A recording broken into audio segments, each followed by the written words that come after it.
Olá, seja muito bem-vinda, muito bem-vindo ao nosso primeiro seminário online sobre abuso emocional e autoestima feminina, realizado pelo Mulheres em Tribo, Instituto da Autoestima Feminina.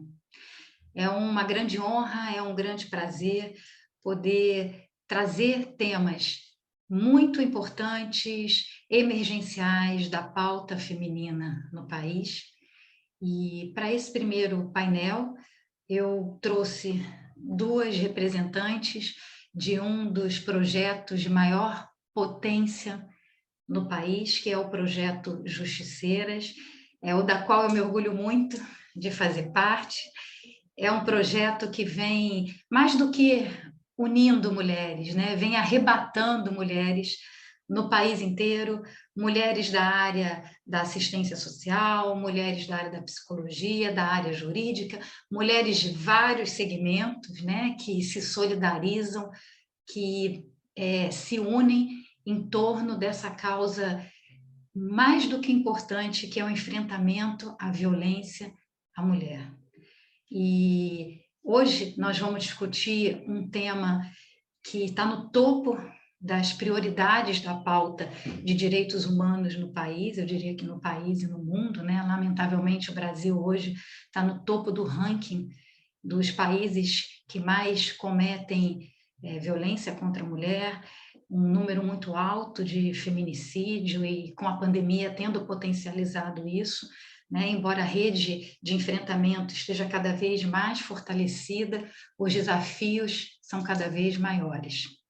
E hoje nós vamos discutir, neste painel nós vamos discutir a educação e a prevenção à violência contra meninas e mulheres.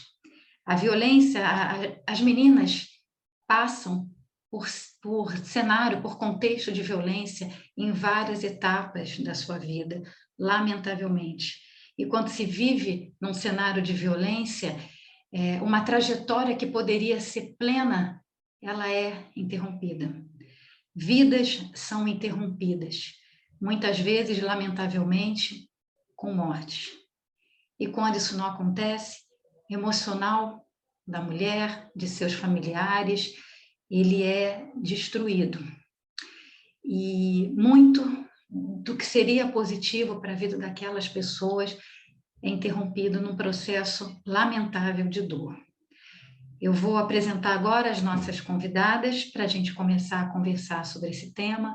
Tenho certeza que todo o conteúdo que nós trouxermos aqui vai ser muito relevante, muito educativo e muito proveitoso no sentido de fomentar e fortalecer os debates sobre o tema.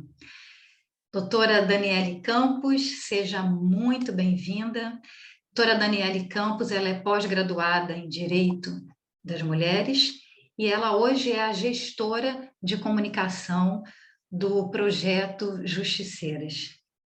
Com a palavra, conte-nos a sua história, a sua jornada linda à frente desse projeto. Obrigada, Patrícia. É uma honra nós sermos convidadas para essa pauta, uma pauta tão latente, né? Infelizmente, né? Gostaríamos de que isso não existisse, mas já vou entrar no tema, né? É uma pauta que sempre existiu. A história da mulher sempre foi ligada à vulnerabilidade. A mulher sempre foi considerada um ser inferior, né? Desde o início da história. Gosto muito de lembrar, como diz no livro da Silvia Chaquian, promotora de justiça também, que ela cita como muitos pensadores que nós admiramos, como eles diminuíam a capacidade intelectual das mulheres, e nós chegamos até aqui com muitas conquistas, né? Eu sempre agradeço quando alguém fala mal de uma feminista, eu falo, ainda bem que existem as feministas, né? Foram as feministas que lutaram pelo sufrágio, que lutaram pela pílula anticoncepcional, pela jornada de trabalho igualitária, e nós vemos hoje que essa luta ainda continua e nós temos muito ainda a lutar. O projeto Justiceiras vem ao enfrentamento da violência doméstica, né? Um projeto criado pela doutora Gabriela Mansur, onde ela, dentro do Ministério Público, lidando com essa pauta de mulheres, sentiu a necessidade, junto com a Samara, foram quem iniciaram o projeto, da necessidade de ter um espaço de cuidado com a mulher. E em menos de 10 dias, elas já tinham 100 pessoas, 100 mulheres sendo atendidas. Um número assustador, que hoje nós chegamos a mais de 8 mil mulheres, né? Estamos em 21 países, porque é uma pauta mundial, né? E essa lei 14.164, ela vem agora com a educação das meninas, porque a gente precisa tratar isso dentro do âmbito, desde pequena, no educacional. Me preocupa muito quem vai ministrar isso, né? Porque quantos professores estão preparados para lidar com essa situação? Para lidar com uma criança que ele vai perceber que está sofrendo um abuso? Mas é um avanço, né? Avançamos, é obrigatório, com certeza muitas pessoas vão palestrar, espero que nós possamos estar disponível, né, Samara, para estar nas escolas falando com meninas. Esse é um sonho nosso, poder falar com as meninas, com os meninos, especificamente. Samara é do tempo de despertar um projeto para o homem, e se nós não tratarmos os homens, como é que a gente vai resolver isso, né? Então, estou muito feliz de fazer parte disso, e vou dar a palavra à Samara, depois a gente retoma. Obrigada, doutora Daniele. Parabéns pelo trabalho tão lindo e tão essencial. Samara, a doutora Daniele já adiantou um pouquinho, né? A Samara, ela é integrante da equipe de gestão do projeto Justiceiras, tem uma atuação muito forte, né? À frente do cotidiano das operações do projeto. Conta para a gente um pouquinho como é que é a sua trajetória dentro do Justiceiras. Quiser contar novidades para a gente adora saber. Bom, boa tarde a todas boa noite a todas, né, e todos que estão nos assistindo, é uma honra. Agradeço, Patrícia, pelo convite, pela oportunidade. A pauta, ela só será debatida de forma eficaz, né, a propor políticas públicas, projetos de lei, alterações, né, na lei, de forma a diminuir os altíssimos, né, e vergonhosos índices de violência contra a mulher no nosso país, que coloca ele na 5ª posição de país que mais mata e violenta mulheres, quando nós estivermos falando sobre o tema em todos os espaços, na televisão, nas igrejas, na sociedade civil, nas escolas, né, conforme dispõe agora a lei 14.164, muito importante. A mim muito me agradou ver essa evolução na pauta dos direitos da mulher, onde a gente entende que a violência contra a mulher é fruto de uma estrutura machista que está muito bem fincada, né, nos pilares da nossa sociedade. Quando a gente fala do enfrentamento a fim de fato, resolver o problema, nós também precisamos pensar em uma estrutura que é somada de diversas políticas públicas, né, como a nova lei, como as leis, a lei de abril do ano passado, não vou me recordar agora, mas que criou um inciso 6º na Lei Maria da Penha, que tornou obrigatório o comparecimento dos homens a projetos como Tempo de Despertar do qual sou coordenadora administrativa, dada a intimação judicial, ou seja, é a movimentação de todas as estruturas da sociedade civil pelo fim da violência contra mulheres e meninas. O Justiceiras é um projeto que me emociona, pois ele surgiu em meio à pandemia, quando nós já tínhamos, antes de entrarmos, né, na condição do isolamento social aqui, já estávamos recebendo notícias de fora, de países como China, Itália, que sofreram com o isolamento social antes do Brasil, sobre o inevitável aumento dos índices, né, de violência contra a mulher. E foi levando em consideração a realidade da violência da mulher contra a mulher no Brasil, e se embasando em países que têm, às vezes, até mais estrutura que nós para combater esses problemas e estavam perdendo a mão, né, diante da situação, que a doutora Gabriela pensou aí em uma forma de conseguir estar onde o Estado não estaria durante o período de isolamento social. Como bem disse a minha colega maravilhosa, doutora Daniele, eu tenho a honra de trabalhar diariamente.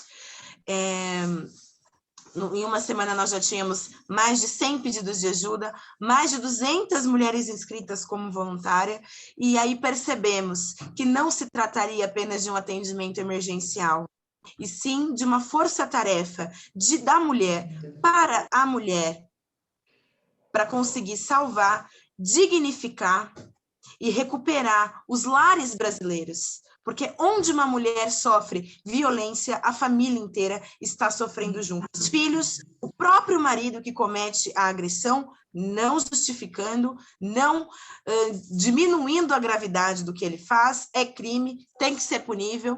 Mas nós que trabalhamos, né, com a ressocialização de homens, entendemos o quanto do comportamento do homem está diretamente ligado aos altos índices de violência contra a mulher e o quanto o sofrimento masculino também influencia nesse índice, porque uma pessoa que não se conhece, não vai conseguir se respeitar.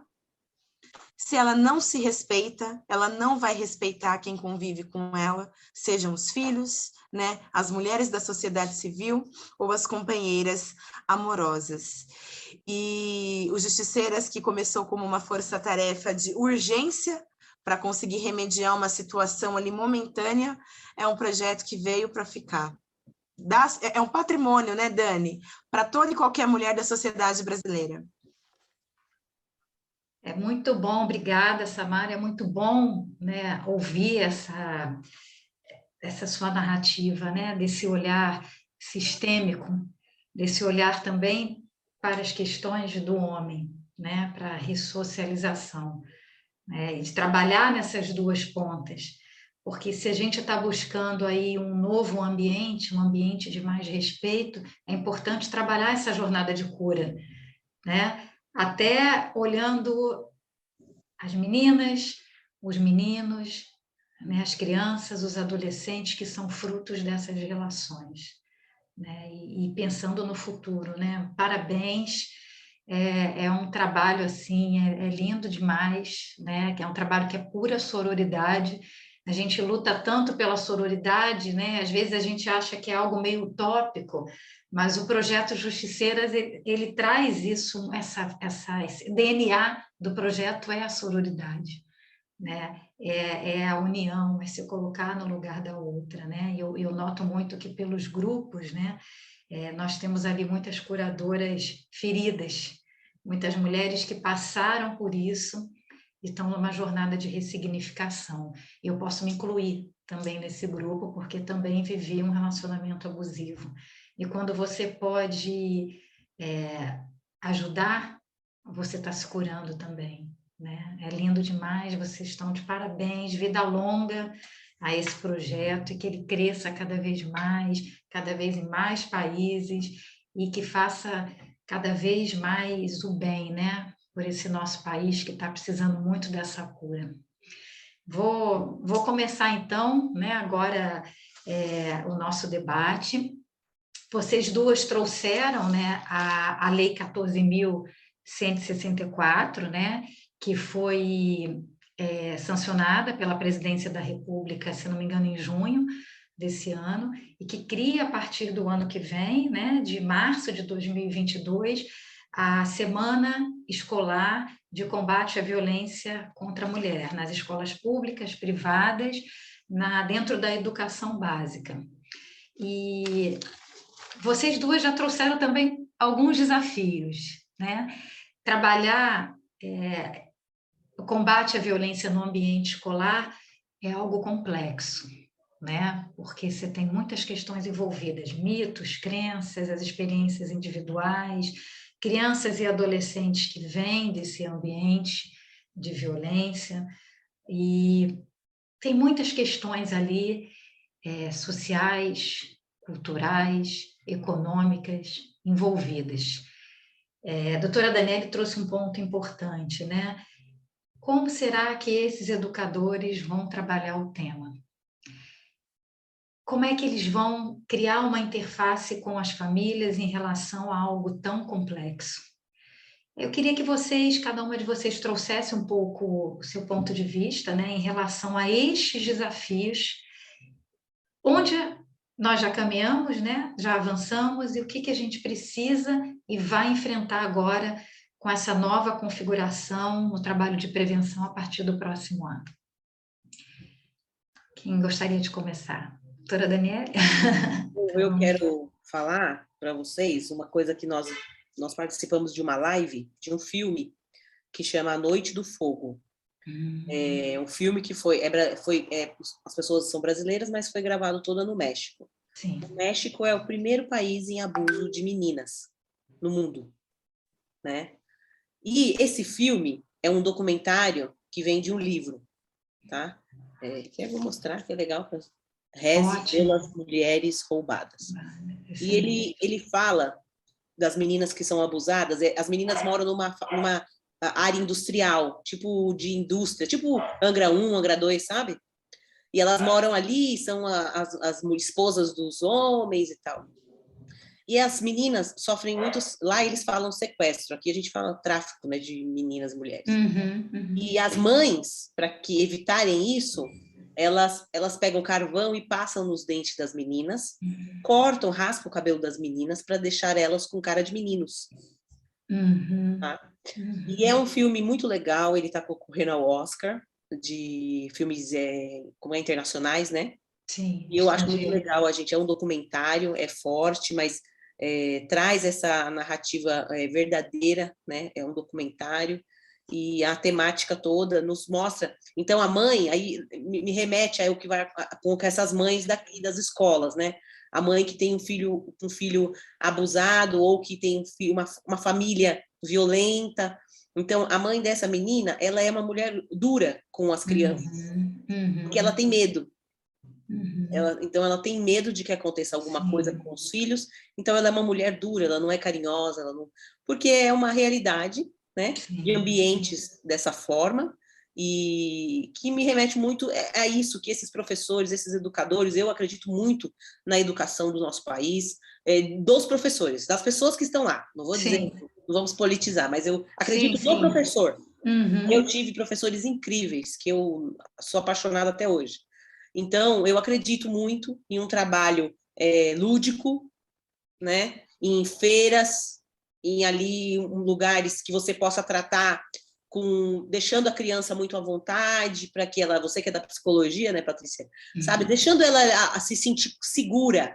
Sim. Né? O professor, ele passa um ano com a criança, então ele tem, às vezes mais, né? Ele tem a chance de analisar, de ir aos poucos, e trazendo, e que com isso, que essa lei, que a gente consiga acionar os outros órgãos como justiceiras, como bem a Samara falou, é um trabalho de multitarefa, né? É um trabalho que precisa de estar várias pessoas envolvidas, e isso vai ser necessário. Que a gente tenha uma força-tarefa, que tenha essas assistentes sociais, as psicólogas envolvidas. Eu acredito muito, torço para que dê certo. Nós estamos aí no momento de leis para mulheres favoráveis, né? Nós tivemos muitas leis. Esse foi o ano do stalking, do stealthing, foi o ano de leis de mulher, né? A Maria da Penha fez 15 anos, né? Então, acredito sim que nós temos a chance de estar lá, e as justiceiras, desde já, nós vamos nos dispor a estar junto com essas escolas do Brasil, poder fazer alguma coisa, levar as nossas palestrantes. Nós temos mulheres incríveis, Patrícia. Você, por exemplo. Obrigada. Entendeu? Vamos juntas. Obrigada, doutora Daniele. A doutora Daniele trouxe pontos muito importantes, né, em relação a essa pauta. São desafios muito grandes, e queria te ouvir um pouco também, Samara, para você complementar, né, e trazer também o seu ponto de vista em relação a isso. Bom, eu acredito que o maior desafio, não há desafio maior do que viver em uma sociedade que maltrate, né, e tire a dignidade da pessoa humana por conta de seu gênero, como é aqui no Brasil. Mulheres e meninas são vítimas de violência a cada 12 minutos. Esse é o dado, né? A cada 12 minutos, uma mulher é vítima de violência no Brasil. Então, para mim, o desafio maior é esse. A lei que faz com que a gente discuta esse tema nas escolas, ela é grande aliada do enfrentamento, é uma conquista para toda a sociedade brasileira, porque quando a gente combate a violência da raiz, toda a sociedade sai ganhando, da perspectiva social, da perspectiva cultural e da perspectiva financeira também, porque o custo da violência contra a mulher é muito elevado, né? Para o Estado, para o mercado, toda a sociedade perde. E eu vejo que nós estamos com a faca e o queijo na mão, né? Porque, tratando da temática na escola, nós iremos conseguir levar para dentro de casa um incentivo que às vezes falta para a criança chegar na escola e falar: o meu pai, ele bate na minha mãe. A escola vai virar foco de denúncia de violência doméstica, porque a criança vai aprender quais são os limites saudáveis de uma relação e vai se sentir fortalecida para denunciar a situação que ela assista nisso. E quando vir adulta, o pai tende a reproduzir a violência. Se é mulher, a mãe vai tender a aceitar a violência. É o fenômeno social chamado os filhos da violência, onde crianças que crescem em lares violentos tendem a reproduzir as mesmas atitudes. Então, assim, a lei é fantástica. Esse é um projeto de lei que já é discutido há muitos anos. Eu lembro que a primeira vez que eu ouvi falar sobre essa possibilidade foi em 2018. A própria doutora Gabriela Mansur, promotora de justiça, idealizadora do Tempo de Despertar, do Tem Saída, dos Justiceiras, tem um projeto que chama Educa Ação, onde ela sempre fez palestras, né, em escolas de periferia, em escolas particulares, em todos os lugares que abriram a porta para que ela entrasse para falar sobre o tema, porque precisamos formar os nossos jovens mais conscientes do que as gerações têm sido formadas até agora. Sim. E da mesma forma como a gente, esse momento de pandemia, evidenciou muito a importância da escola e do papel do professor. Porque os pais com os filhos em casa, o tempo todo, além das dificuldades financeiras de trabalho, que nós sabemos que são reais, né? Ninguém está negando elas, mas teve que dar uma de professor e ensinar matemática sem nenhuma didática. Um professor de matemática, ele não sabe falar sobre violência contra a mulher. Mas é para isso que nós temos especialistas de cabo a rabo do Brasil. Só voluntárias são 8.000 mulheres espalhadas pelo país. O terceiro setor é necessário quando a gente fala de colocar esse projeto em ação com qualidade. Não fazer por fazer, fazer para dar certo. Porque nós temos pessoas muito capacitadas para falar do tema. Põe na mão dos justiceiros para ver se não dá certo. Joga no nosso colo para ver se... Sim. Entende? Claro que nós não vamos conseguir estar em todos os lugares ao mesmo tempo, mas somos um dos principais projetos, só que não os únicos.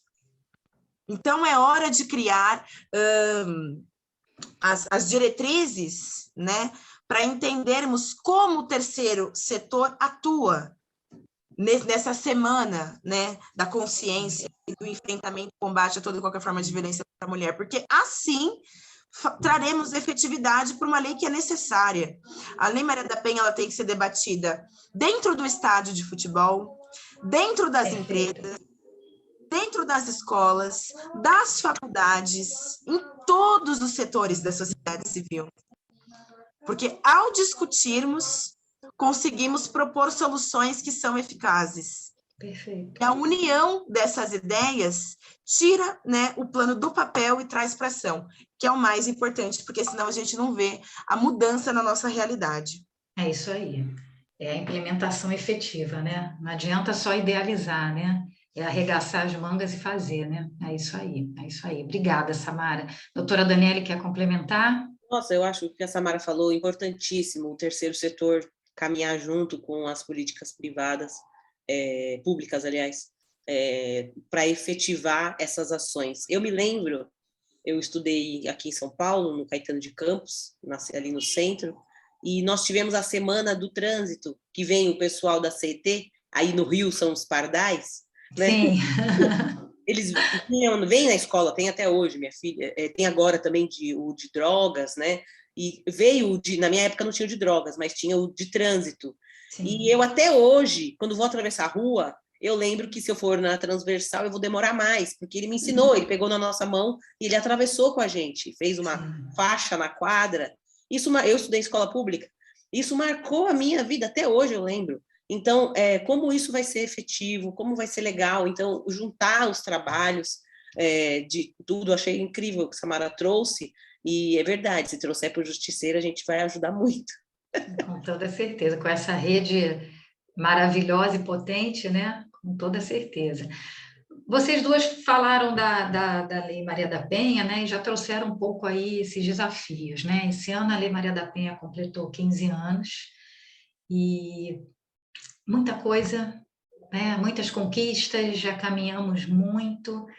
Essa mulher que né? Não tem nem palavras, né? Assim, é uma poço assim, enorme de admiração, de inspiração, né? De força, algo assim de coragem, né?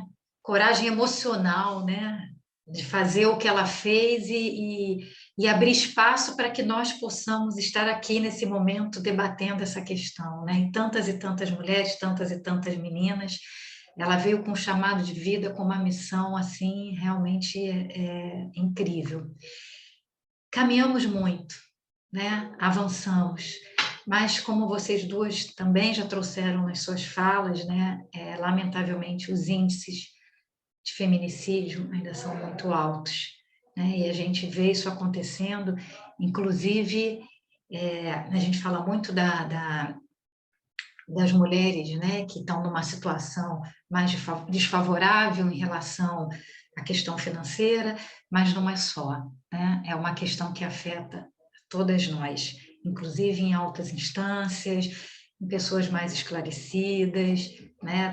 Da porta para dentro, o cenário é outro, infelizmente. E quais são os próximos desafios, os grandes desafios? O que está permeando hoje a luta?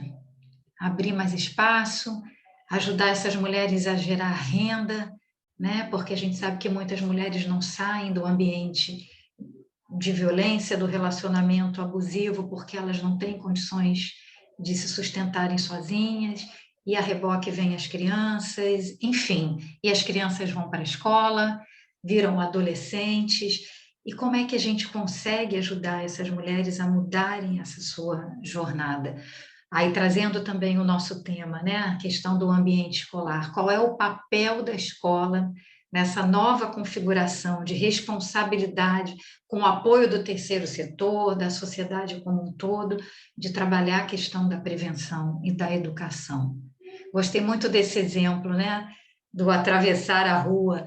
E são coisas que ficam, é a gestão pelo exemplo. Eu vou junto, eu faço, né? Que tipo de metodologia pode funcionar? Que tipo de apoio é necessário?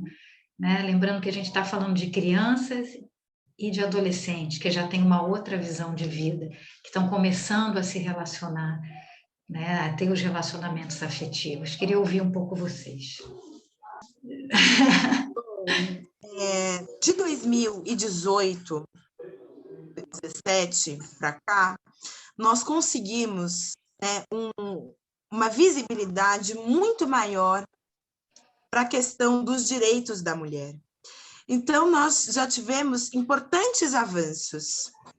Quando deixou de haver a possibilidade de transação penal nos crimes de violência contra a mulher, né? Porque antes da Lei Maria da Penha, isso já era comum, com a lei, por muitos anos ainda se praticou a transação penal, do que nada mais é do que você colocar a pessoa para fazer um servicinho comunitário, né? Ela pagar uma cesta básica. Antes da existência da lei, o homem cometia violência contra a mulher e Ele saía, pagava a cesta básica, saía pela porta da frente da delegacia e ela saía pelos fundos, machucada, para ir receber ajuda no hospital, porque ela estava totalmente machucada, desfigurada, né? Fora os impactos aí da violência moral, psicológica, patrimonial, né? Que sempre sofremos nós, mulheres. Sim, sim. Então, se a gente pega para analisar nos últimos anos, nós tivemos importantíssimos avanços na Lei Maria da Penha. Nós tivemos a instauração, né, das medidas protetivas de urgência, que não podem ser só um papel na mão da vítima, ela tem que ser o escudo de proteção da mulher. Então, quando a mulher tem uma medida protetiva, a gente tem que ter políticas públicas para todas as situações que coloquem ela em risco. Uso de tornozeleira eletrônica, aplicativos de fiscalização, né, utilizar, se apoiar, porque os órgãos eles têm que se ajudar. Então, utilizar as estruturas das guardas civis municipais para auxiliar na fiscalização, porque se o homem descumpre, o socorro dessa mulher tem que ser rápido, porque senão a gente chega lá e ela já está morta, certo? Tivemos também, fora da legislação da Maria da Penha, a implementação, né, a tipificação do crime de violência psicológica contra a mulher esse ano, muito importante, porque é a que mais mata a mulher. Ela continua viva, mas a alma dela se foi, os sonhos dela se foram. O soco ela na alma, né? Personalidade, ela perdeu a alma, ela perde tudo, ela deixa de ser quem ela é. Sim. Fica só a carcaça, né? E quando a gente não tem essa visão, nós não estamos impedindo isso de acontecer. Então, importantíssima a tipificação do crime de violência psicológica. Nós tivemos a criação, né, dos crimes de stalking, perseguição, que as mulheres eram vítimas também, tanto de ex-companheiros, contra de stalkers da internet, de pessoas com que elas já tiveram desavença no trabalho e passaram a persegui-las. Agora existe esse respaldo na lei. O crime de importunação sexual, são diversos os avanços. Por mais que, às vezes, a nossa sensação coletiva seja de impunidade nos crimes da mulher, isso não é real, isso não é verdade. Porque antes era cesta básica. Agora, o cara ele é intimado a comparecer diante do juiz. Recebeu medida protetiva, descumpriu, prisão. Sim. É um dos pouquíssimos dispositivos da lei que dá prisão imediata, descumprimento de medida protetiva. Tramita, né, no Senado, na Câmara, no Legislativo de uma maneira geral, a necessidade do aumento de pena, de punições mais rigorosas para crimes de violência contra a mulher, porque a gente sabe que o homem só vai deixar de cometer quando ele sentir no bolso e quando ele sentir que, de fato, ele pode perder 10 anos de liberdade porque ele cometeu violência contra a mulher. Os crimes de feminicídio já são punidos desta forma. Nós temos condenações altas para quem comete crimes de feminicídio, e eu não vou entrar nessa área, porque nós temos uma advogada maravilhosa aqui para falar dessa parte com detalhes, mas, assim, temos muitos desafios pela frente, mas não podemos deixar de reconhecer os avanços, porque reconhecimento de tudo que a gente conseguiu evoluir, né, nos últimos 20 anos, quando a gente fala da legislação brasileira, é o nosso sopro de esperança para seguir em frente em todas as áreas. Combate à corrupção, né, maior representatividade nos espaços, equidade entre brancos e pretos, mulheres e homens. A gente não pode deixar de reconhecer tudo que a gente conquistou, porque isso é gás para que a gente consiga aí mudar toda a nossa sociedade mesmo. Não dá para se conformar com o que está errado. Perfeito, perfeito. Obrigada, Samara. Perfeito. Bela explicação. Doutora Daniele, quer complementar? Eu quero pegar esse link que a Samara citou, né, de todos esses avanços que nós tivemos nas legislações, e um deles que eu gosto muito, que desde pequena a gente ouvia, ela foi lá e fez a queixa, e aí ela retirou. Então, eu gosto muito dessa decisão do Ministério Público de ver que a mulher retirou e foi morta. Então, o Ministério Público hoje isso não acontece mais. O boletim de ocorrência é independente da vontade de quem fez, ele continua e ele vira processo. Do inquérito, ele vira processo. E eu acho que isso foi um avanço, porque as mulheres, por ser coagida, elas iam lá e retiravam a queixa. As guardas civis, Samara também citou, as guardas civis toda de São Paulo têm passado por treinamentos, eu acredito que seja uma ação Brasil todo, por treinamentos de como lidar com a Maria da Penha, e eu ouvi relatos de guardas que falaram, eu não sabia fazer isso, e eu não sabia como lidar com isso. E nós temos mulheres guarda que são justiceiras. Eu encontrei a amiga da Samara na feira, e ela falou, fala para a Samara, e ela é uma guarda civil, né, metropolitana. Então, elas são justiceiras, então elas sabem como proceder. Quando elas chegam na casa, percebe que aquela mulher quer ficar quieta, que a mulher não deixou eles entrar, elas conseguem ali lidar com essa mulher. Então, assim, a gente tem avanço, sim, é verdade o que a Samara falou também, de que essa sensação de impunidade, isso é uma descredibilização que é necessária ser passada, para mostrar para a mulher, tá vendo? Se você for lá, não vai acontecer nada. Então, por isso que eles precisam ficar fomentando essa informação, que não é verdadeira. Né? Eles precisam ficar falando para ela não ter coragem, para ela desistir. E nós vemos que não, que elas têm coragem, nós fortalecemos essas, dentro dos justiceiros, o nosso principal trabalho é fortalecer a mulher, porque ela às vezes chega, mas ela não tem coragem de fazer a denúncia, e ali a gente vai com o tempo. Um dia desses eu não faço parte do atendimento à vítima, e aí eu perguntei, Samara, a menina não quer falar, ela me achou no Instagram e tá falando comigo. Samara falou, Dani, fica falando com ela para ela ir. E ela demorou quase um mês, mas ela fez. Aí ela me ligou, Dani, eu fiz, e tô mudando de cidade. Falei, nossa, que legal, graças a Deus. Que ela teve coragem de fazer. Que bom. Não sabia se estava grávida, estava com muito medo de ainda estar grávida, mas também não teve coragem de ir no hospital. Olha, a situação é muito grave, né? É muito grave. Então, esse trabalho de acolhimento e de fortalecimento da mulher é um ponto essencial dentro do Justiceiras e dentro de todos os trabalhos que forem relacionados a isso. O que você falou, Patrícia, sobre o que a gente acha da educação, como será feito esse trabalho, quais são os desafios. Eu só acredito que esse trabalho vai dar certo com a educação. Só. Eu não vejo outra forma de mudar o pensamento das pessoas, de mudar o pensamento de toda a família, de uma mãe que muitas vezes não consegue compreender, às vezes ela é uma mulher ela é uma mulher com o psicológico afetado, pode ser de qualquer nível social, e ela não consegue entender que aquilo está acontecendo com a filha dela, por medo, por aquele homem falar que não é verdade, que ela é louca, né, que a gente ouve. A gente fala que quando a gente ouve você é louca é porque a gente está certa. Então, essa é louca, então tô certa. Isso mesmo. É o sinal, né, que você está certa, né? Você acertou, você falou o ponto correto. Então, a educação vindo de todos os ambientes é onde a gente vai mudar esses quadros. Claro que existem homens doentes, sim, que psicologicamente são doentes, com esses devem ser tratados da forma como condiz a lei, né? E os que não forem, mas tem que ser punido. A punição precisa ser alta, ele precisa ter medo, precisa mexer no bolso também. Além de ser punido, ele também tem que tirar dinheiro, que é assim que funciona, que aí dá certo. Tem um documentário na Netflix de uma advogada americana que foi quem conseguiu fazer que a pensão alimentícia fosse descontada na fonte. Acho que é Audrey o nome dela, muito legal, um documentário incrível. E ela fez como chama, Samara, daquele senhor comediante famoso que foi preso? O senhor comediante famoso foi preso agora. Não é o Hervin, é o outro. Ele bem famoso, Patrícia. E ela que conseguiu juntar todas as mulheres, e as mulheres, 40 anos depois, e as mulheres descredibilizadas, falando que elas eram loucas, que elas queriam o dinheiro dele. E essa advogada conseguiu juntar tudo, juntar todas essas mulheres. E, nossa, é incrível, um documentário super legal.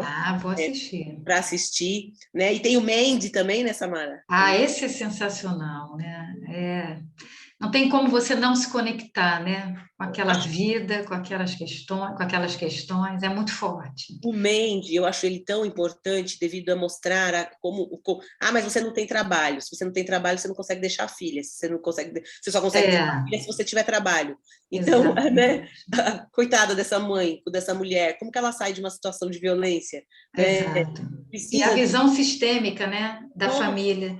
Como o ciclo da violência ele vem sendo retroalimentado, né? Inclusive do lado dele também, né? É importante para a gente ter essa visão, né? A visão sistêmica, como que a violência acontece, né? É muito forte, né? Muito forte. Forte. E mexe muito conosco por sermos mulheres, por lidarmos com isso todos os dias. Quando eu entrei no direito, eu tinha certeza que eu ia para trabalhista, apesar de eu gostar muito ainda, mas não tem como eu fugir do direito da mulher, não tem como não lidar com a mulher sendo a minha essência, sendo a minha verdade. Né? Quando uma mulher senta, eu tenho um sócio que ele fala, Dani, que vai te atender, porque a gente tem uma conexão, a gente entende a verdade dela, ela não precisa muitas vezes escrever com todas as palavras, nós entendemos, né? Depois na petição a gente põe isso tudo, mas muitas vezes ela não precisa nem, ela está tão vulnerável que ela não precisa declarar todos os acontecimentos, né? E isso tudo, então foi essa mudança, quando eu vi como a mulher é tratada, eu não sofri uma violência física dessa forma, mas eu sofri psicológica, mas eu só fui descobrir depois de adulta.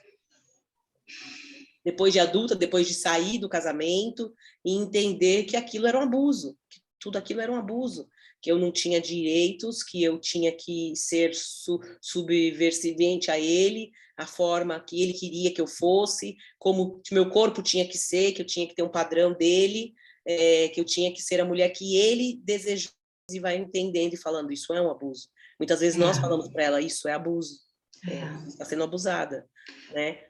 Sim, e aí vem aquela... Muitas ainda dizem, né? Eu vou dizer que eu também já disse essa frase, né? Ah, mas ele não me bate. Ah, não, ele só fala essas coisas, mas não teve agressão física, mas a agressão psicológica, né? Foi o que a Samara trouxe e você também reforçou, ela é um soco na alma, né?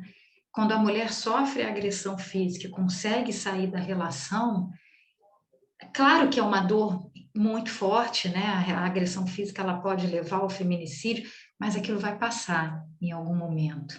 Não estou legitimando de forma alguma, estou falando da questão mesmo do contato, né? Agora, a agressão psicológica, ela às vezes pode levar a mulher à morte também, né? A tirar a própria vida, ter sequelas emocionais, doenças mentais, gerar traumas para o resto da vida, impactar inclusive na criação dos filhos, porque uma mulher com o feminino ferido, com essa dor tão forte, né? A gente dá o que a gente tem, né? Então, muitas vezes ela estende essa jornada de dor para os seus descendentes também, né? É algo muito forte. Eu assisti um filme também na Netflix recentemente, o Ferida, com a Halle Berry, que ela é uma lutadora, ela dirige também, ela é a protagonista, ela dirige. E tem uma história muito forte também, é uma história baseada em fatos, né? É baseada em fatos, e ela vem de uma relação abusiva, não vou dar spoiler não, mas ela vem de uma relação abusiva com mãe, né, os relacionamentos afetivos, tem uma criança na história e uma mulher que precisa voltar para o octógono para sustentar o filho que surge na vida dela depois de 6 anos, depois de ter sido abandonada. É muito forte, vale a pena também assistir.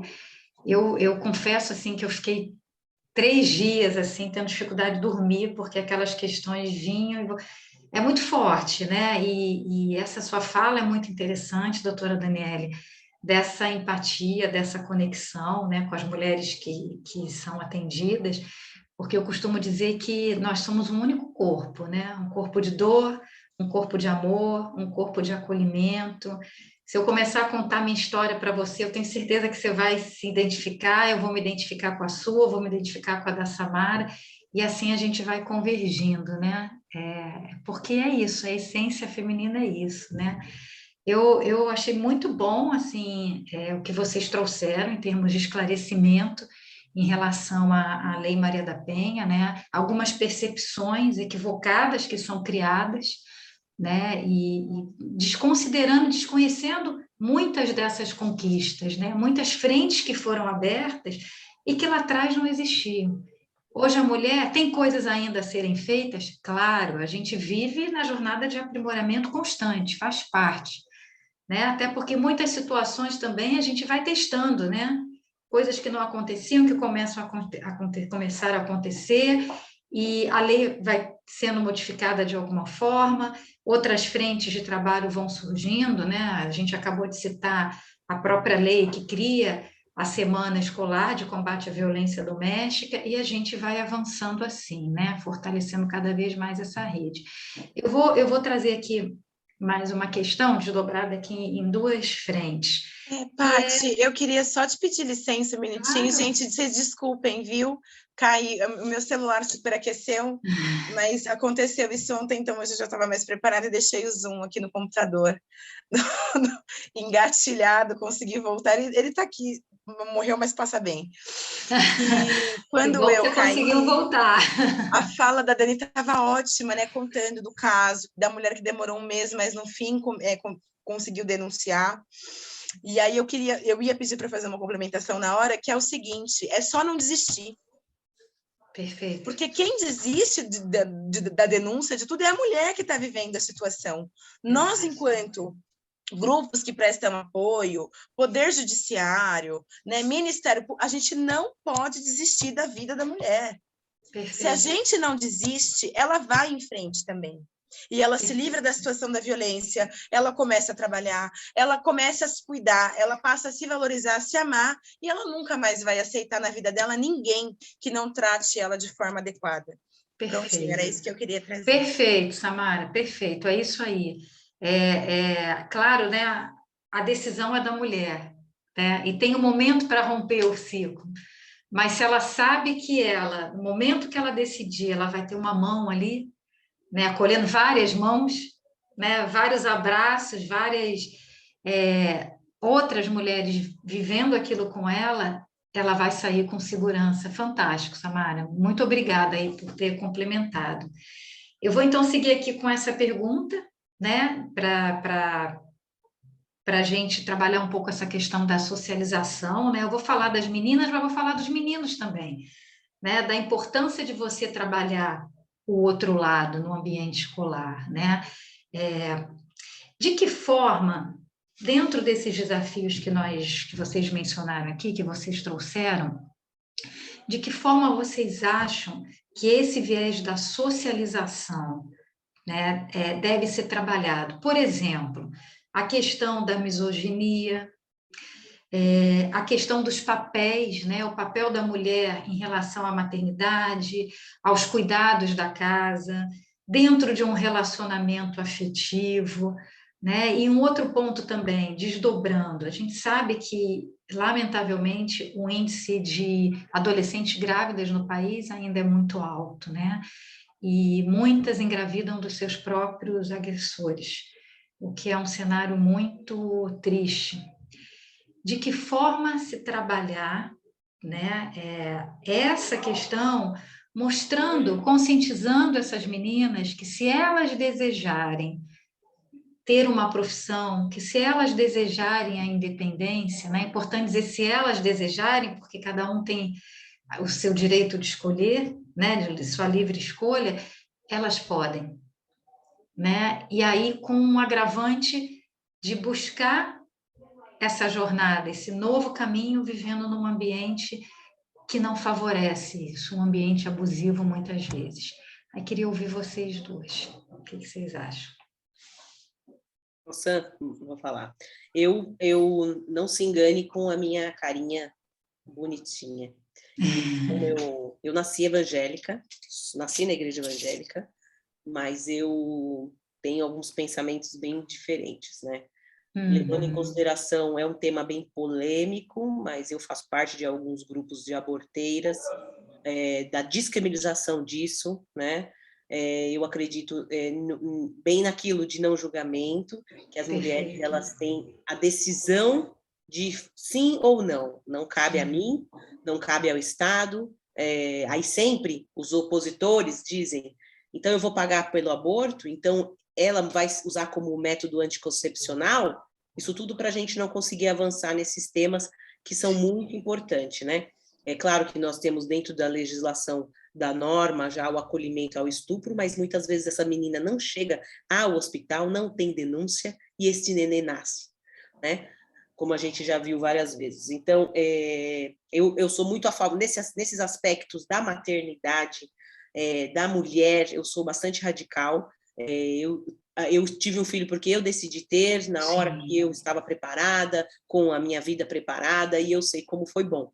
Então, eu vejo que existe todo... se está lá, é para... Então, a mulher ela é condenada pelas decisões dela, ela não tem direito a decidir, porque o Estado a condena, a igreja a condena, as pessoas a condenam, né? Só que eu sempre relembro, quem vai criar essa criança? Não sou eu. Então, eu nesse tema de maternidade, a maternidade eu não vejo somente essa coisa linda, né? Nós sabemos muito bem, você é mãe, Samara vai ter essa oportunidade, ainda não sei se quer, e nós sabemos muito bem que não é nada disso, que não é nada de só flores, é uma Você fica rica. Amém, isso mesmo. Eu falo também, quando eu ganhar na Mega, vou ter uns 4, insemino uns 4, né? Porque eu falo que casa de rico com uma árvore de Natal cheia de presente tem que ter as crianças correndo. Então, não é não? Um monte de crianças, babá. É verdade. Você na academia fazendo drenagem, que delícia, né? Então, esse aspecto que a sociedade traz, de que nós estamos erradas e que nós somos, então, mulheres más, que eu sou uma mulher bruxa e tudo mais, eu sempre desconstruo e bato nessa tecla de que a mulher tem a decisão, a maternidade ela é muito boa quando no momento certo. E uma menina de 15, 14, 13, 10 anos, muitas vezes uma mulher de 30 não está preparada, né? É uma mudança para a vida toda. Então, as mulheres ela tem que ter a decisão, ela decide. Ela decide se ela quer ter, se ela não quer ter, como ela vai fazer. Quando me perguntam, eu sempre pergunto, o que você quer fazer? Eu te apoio na sua decisão. Perfeito. O que você quiser fazer, né? Hoje ainda a gente não teve esse avanço, a gente sabe que estamos com um país hipócrita, misógino, nós sabemos disso, muitos se enganam devido à minha crença religiosa e já acha que eu não penso assim, mas não tem como, eu sou mulher. Claro. Sou mulher e eu criei uma filha, eu sei o que foi, né? Eu sei o que foi poder me dedicar financeiramente, deixar de fazer coisas por mim para poder fazer por ela. Tive muita sorte dela ser uma menina incrível, mas a gente sabe que não há uma conta, um manual, é uma coisa que você faz ali e dá certo. Então, volto nesse ponto, né, de que a mulher que decide, que nós temos que estar ali, mais uma vez, apoiando. E a educação. Se nós, claro, nós vamos educar. Como não chegar a este ponto de engravidar, né? Como a doutora Gabi contou para a gente, Patrícia, que uma menina, a mãe da menina contou, a menina que tinha 6 anos, de que a menininha era abusada pelo, não sei se era pai ou padrasto. E a menininha achava que o cara era o namorado dela. Nossa. E como ele foi fazendo isso ao longo do tempo, ela foi achando que aquilo era natural. Sim. Então, ninguém falou para ela, não pode pôr a mão em você. Então a educação, para mim é educação, educação e educação, em todos os lugares, sim. É isso. Obrigada, doutora Daniele, perfeita explicação. Samara? Bom, incrível a colocação da Dani, né? Ninguém defende aborto. O que tem que estar em pauta é direito só, né? Se é certo, se é errado, é de cada um. A questão moral, ela é particular. Então, se eu não sou a favor e eu me ver nessa situação e não quiser fazer, não serei obrigada. E se eu me sentir, né, despreparada para a maternidade, falar, não vou segurar esse reggae, tenho que ter esse direito, né, sem ter a minha vida sendo colocada em risco quando eu não tenho dinheiro. Porque quando eu tenho dinheiro, eu faço numa boa, e faço e saio andando no mesmo dia e tranquilamente, né?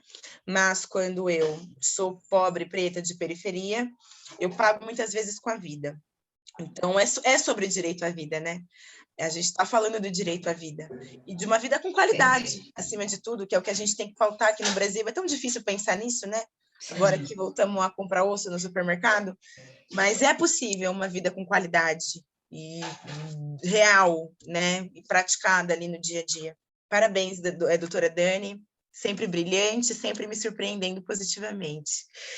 E, bom, eu acredito que a questão da gravidez na adolescência, ela é fruto da forma como a sociedade trata o sexo como tabu, né?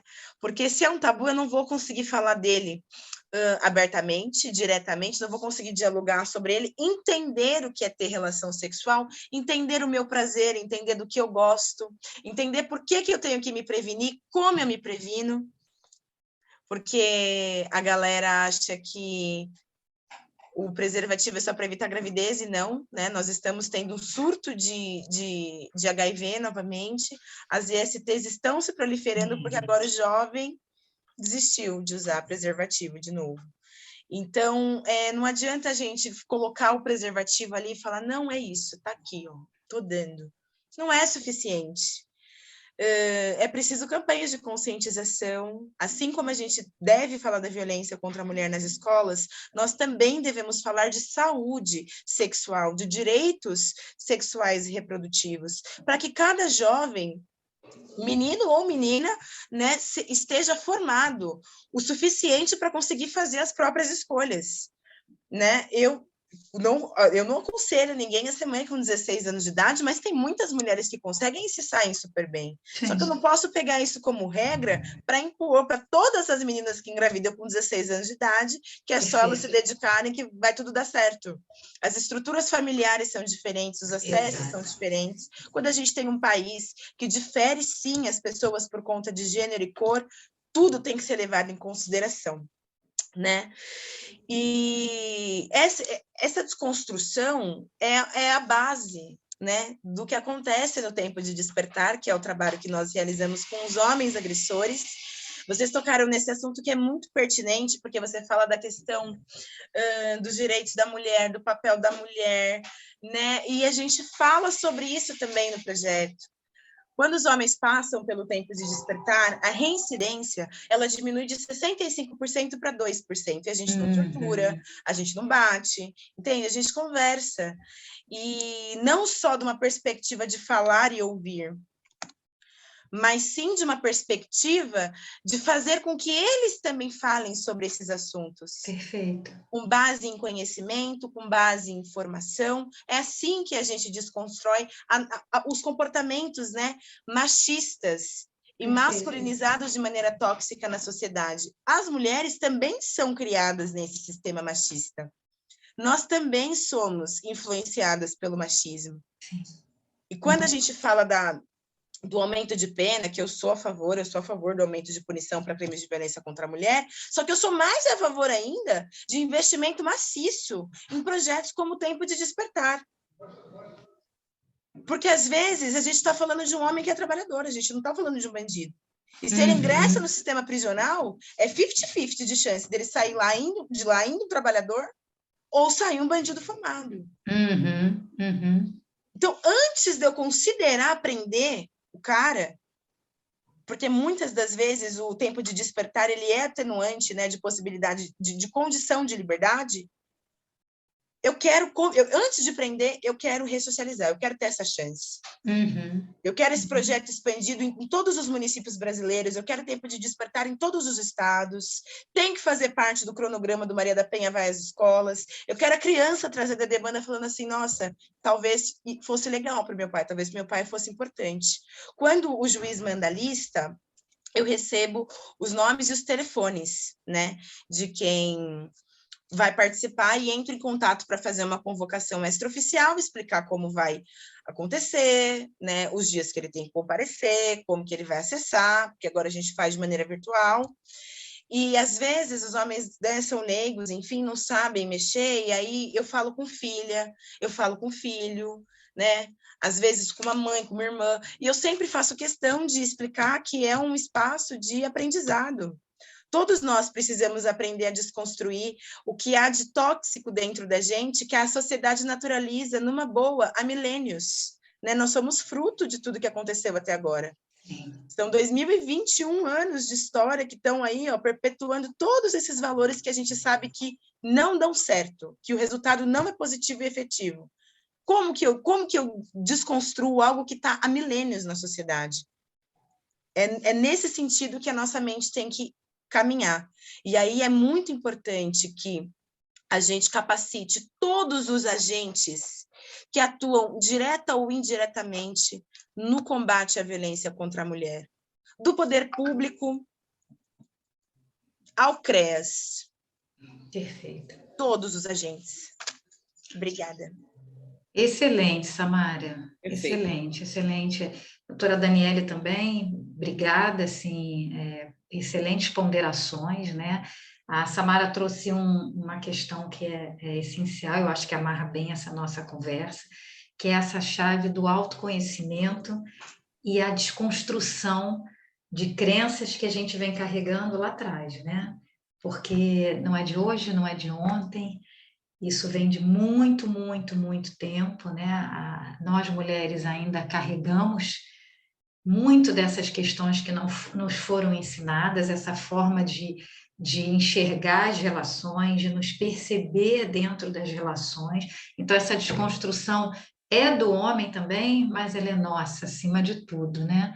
A forma como a gente se conecta com o nosso papel, com a nossa força, com a nossa capacidade de transformação e como a gente leva isso para os relacionamentos, né?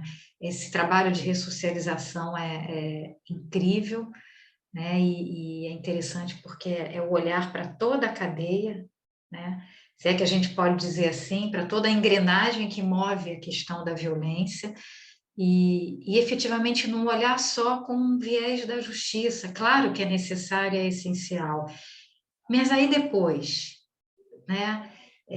Essa mulher é protegida, ela sai da relação, e quando ele se conectar com outras e o comportamento se repetir, como é que a gente lida com essa repetição de padrões?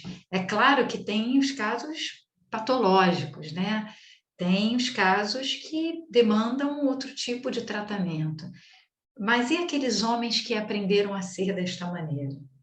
Né? E esses homens que viveram também cenários de violência dentro de casa. Ninguém está legitimando a violência aqui, muito pelo contrário, mas é a compreensão para ajudar a transformar. Né? E parabéns pelo Exatamente isso, Patrícia. Às vezes a gente fala isso e as pessoas acham que a gente está passando a mão na cabeça do coitadinho do homem, e não é sobre isso. Mas para entender o comportamento dele, eu tenho que entender todo o histórico da vida dele. Claro, e fazer os devidos encaminhamentos, né? Entender a história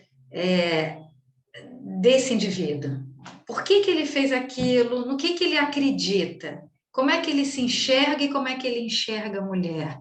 Né? Não se trata de ser condescendente, exatamente passar a mão na cabeça, mas de buscar uma jornada de transformação. Se é que a gente quer transformar, né? Se a gente quer isso verdadeiramente, tem que ir para a escola, tem que trabalhar na educação, e não só das crianças e dos adolescentes, não, mas é uma educação também do adulto, né? É um reeducar. Isso é muito importante. Eu vou, assim, infelizmente, a gente está chegando ao fim, né? Poderia ficar com vocês aqui durante horas e horas, porque realmente são duas mulheres incríveis e a tela, né, não impede que a gente sinta daqui do outro lado essa energia maravilhosa que vocês têm.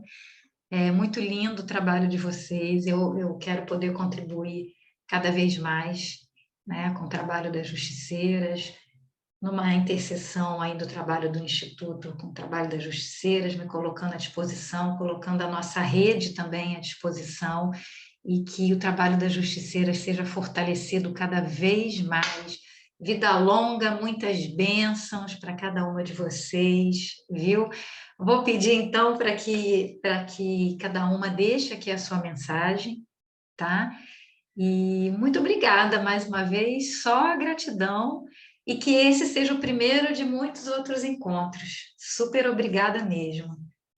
Eu Agora, tenho a palavra com você. agradecer ao painel, importantíssimo essa fala, importantíssimo nós falarmos sobre esses temas. Também quero lembrar que existem muitos coletivos que cuidam de homens, eu tenho amigos que participam de coletivos, também já existem muitos homens que entendem que eles precisam, que eles estão errados, né? E que existem coletivos, se precisar de nós, o meu Instagram é @dani_campus01, se precisar de alguma coisa, ou no Justiceira mesmo, perguntar, nós temos vários coletivos que a gente conhece, que a gente pode indicar, que a gente precisa se tratar, né? A gente precisa se cuidar, tratar a mente, né, para poder termos todo mundo ficar bem, e é uma evolução, ninguém nasce, já estou pronto, a gente passa a vida ali em busca, tentando melhorias e acertando. Nosso papel é realmente esse, de ajuda, de acolhimento, estamos nos tratando e tratando de outras pessoas, fortalecendo outras pessoas. É isso. Perfeito, perfeito. Obrigada, doutora Daniele. Brilhante participação, contribuição, só tenho a agradecer, muito obrigada mesmo. Samara? Bom, Patrícia, obrigada pelo espaço. São atitudes assim que fazem a diferença, que fazem a informação chegar onde ela precisa.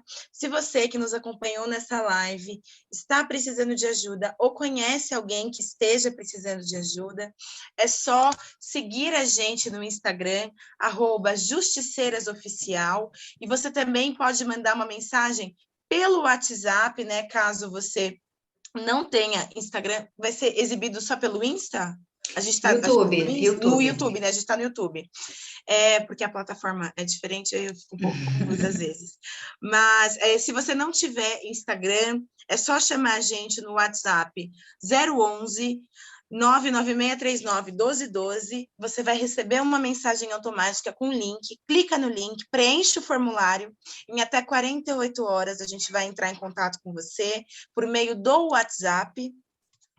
E conte conosco, tá bom? Você não está sozinha, não tente resolver a situação de violência sozinha, peça ajuda, porque toda vez que uma mulher insiste em tentar resolver essa situação sozinha, ela pode acabar pagando com a vida, e não é justo que nós continuamos a permitir, né, que tantas de nossas iguais, tantos de nossos pares morram de uma forma tão cruel, como são os crimes de feminicídio.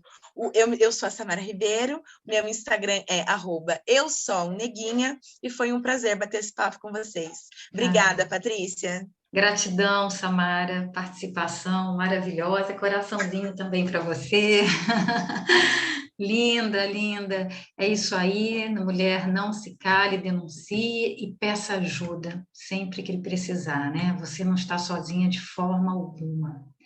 E aproveitando que nós falamos aqui, né, do papel do masculino, o nosso painel de amanhã, o segundo painel do nosso seminário online, vai abordar a masculinidade positiva e os relacionamentos afetivos, trazendo 2 profissionais de saúde mental, um deles do coletivo Massa, que trouxe toda essa questão, né, da masculinidade feminina, vai explicar para a gente quais são os conceitos, as posturas e os posicionamentos que permeiam a masculinidade positiva dentro de uma relação, e de que forma a gente pode disseminar esses conceitos, essa forma sensível, acolhedora, essa troca positiva de um ambiente, de um relacionamento saudável na cura, dentro dessa jornada de combate, de enfrentamento à violência contra a mulher. Muito obrigada por estar aqui conosco. Gratidão às nossas queridas e lindas participantes, e que vocês possam brilhar cada vez mais e levando esse brilho aí para cada vez mais mulheres dentro e fora do país. Muito obrigada, fiquem com Deus e tudo de bom para vocês.